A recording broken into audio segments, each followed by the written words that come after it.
Hey guys, yo, what's up and welcome to Jump Inside Unleashed. In today's video, we're going to be taking a look at Deliver Us the Moon, a game where you play as an astronaut as you take off and go into outer space, as you float, drive, and even become friends with a robot.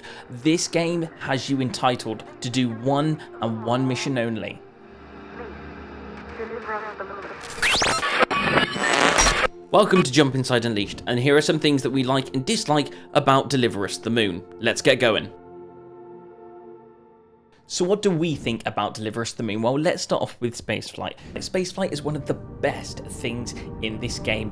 Basically, what you do is right at the beginning is you have to start off this spaceship. You have just a small introduction on Earth as you then get into the spaceship, and then you do all the launch procedures, and eventually you get to witness as you leave Earth going into space.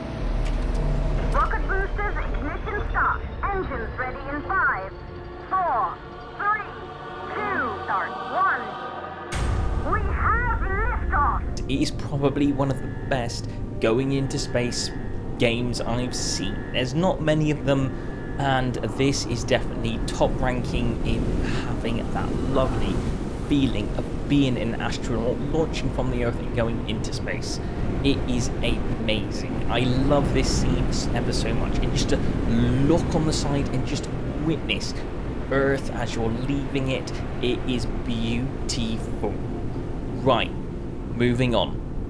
Next, what I want to talk about is gravity. Now, not a lot of outer spaceship games do a lot on gravity. Yes, you're in space, but normally we're doing alien planets. Now, in this game, this is all about going to the moon, and the moon, as you know, doesn't have any gravity, and this game knows it.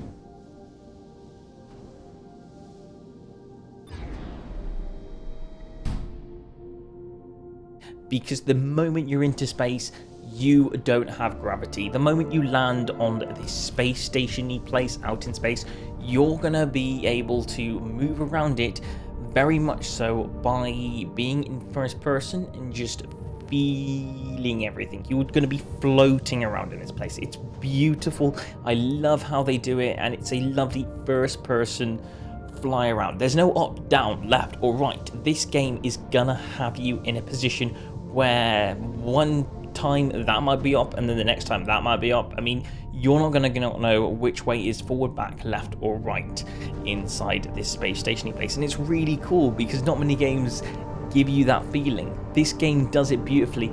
You're not just in space flying around a space station, but you're inside space, inside a space station, and there's no up, right, down, left, or right direction. And it's really good. I found myself having to twiddle my way all the way around just to feel like I'm up, and either way I did, I just didn't have an up until at least until the gravity kicked in. So yeah, it's a good game. I love this game. Next thing I want to talk about is oxygen. Oxygen is super important to breathe, and especially when you're in space, you don't have an unlimited supply, and this game also picks up on it. You're going to be in space and you're going to be suffocating from having no oxygen for the majority of the game. So if you don't have any oxygen, you need to find some oxygen fuel canisters to be able to keep you oxygenated as you do this game. Now, a lot of the beginning part doesn't really majorly do a lot of oxygen related stuff, as you're going to be running around inside space stations. So as soon as you're inside right at the beginning, you do get a bit of a timer until you actually turn on the oxygen, but until that happens, you're going to be balancing between going outside and not being able to have an unlimited supply of oxygen. So there is this there's this 3-minute timer that you have, so you can breathe without having an oxygen canister for about 3 minutes. So you've got oxygen for 3 minutes until you need to at least get yourself a new canister. This bit is made beautifully in the point when the spaceship actually gets damaged. The spaceship gets damaged and you have to get back into the spaceship, and you're going to be running out of oxygen all the way there. Now, when you do actually get back in, it leads to the next part of the game, but it is just beautiful how they do it. You know, it's just beautiful how it's all done. within the first portion of this game, you're going to be having so much fun just going around at this space station. It's just so good. Right, that's Oxygen for you. Moving on. Next, of course, every game has a story in it, and this one does it in a very unique way, and I do kind of like this. You don't actually see people in these playback recordings, but you get to see different playback recordings in this game. You get to turn the recordings on, and you get to see what has happened in the past that's happened inside this whole moon base. William, what the hell was that speech about? Our next chapter, Rosa. It's time. The ships will be ready soon. You can't be serious. And it's really cool. You get to see different audio logs, and it's basically a mystery about what had happened there, and I love every minute of it. You get to turn on past recordings, press the play button, and just watch these recordings play out, and you get to see them, and it's really good. Honestly, I absolutely love every second of these miniature recordings where you get to turn these things on and just watch them as they play out. It's really good. I absolutely love it, and yeah, good job on how you've done that story. It's really good. I love it.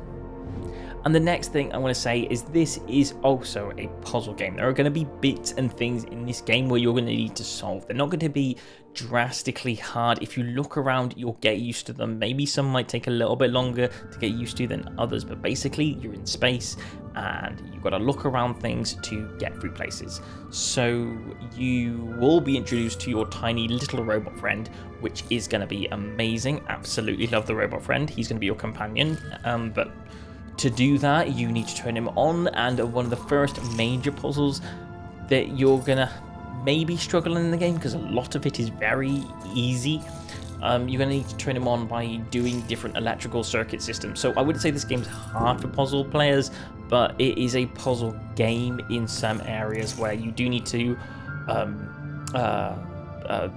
fix things, or maybe adjust things or press things to actually progress in this game. And it's not hard at all. If you're a puzzle game player and you like this type of stuff, this game is definitely a game to get ingested into. If you're a space and puzzle game player, this is beautiful. There's no gunfighting. You're not going to be fighting any aliens. There's no enemies. You're just going to be discovering the story and doing puzzles through a space-related moon base kind of area.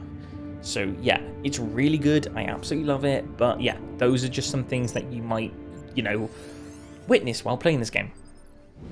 And the last thing I'd like to say about this game is, even though this game is so beautiful, on the fact that there's no enemies, which is great, I absolutely love it, and the way they've styled this game is just beautiful. This game is beautiful. This game is nevertheless, if you get this game, it's gonna be absolutely beautiful. My only issue is the length of the game times the price. I could complete this game in about 2 days. It's about 8 hours long. So if you do get into this and you like your puzzles and you are used to these types of things, you're not going to be in this game for a majorly long time. You'll get used to the buttons really quickly, you'll get used to the way things are presented in this game, and you're going to be able to complete this game in quite a quick space of time.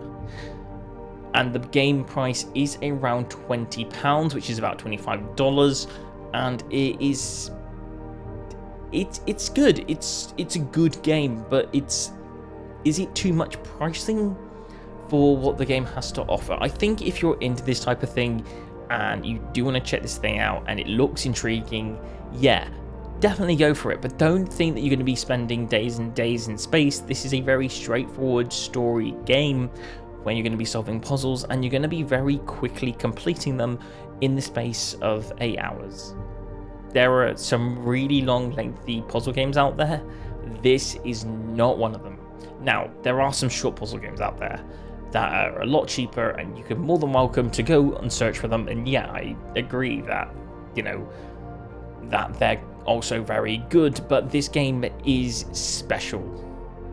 And to know that there's a sequel just around the corner has me completely excited. Deliver Us Mars is on its way, and I can't wait for it. But if you want to grab hold of Deliver Us the Moon and you want to go check out all the game pricing, please do that. All the stuff is on the screen right now.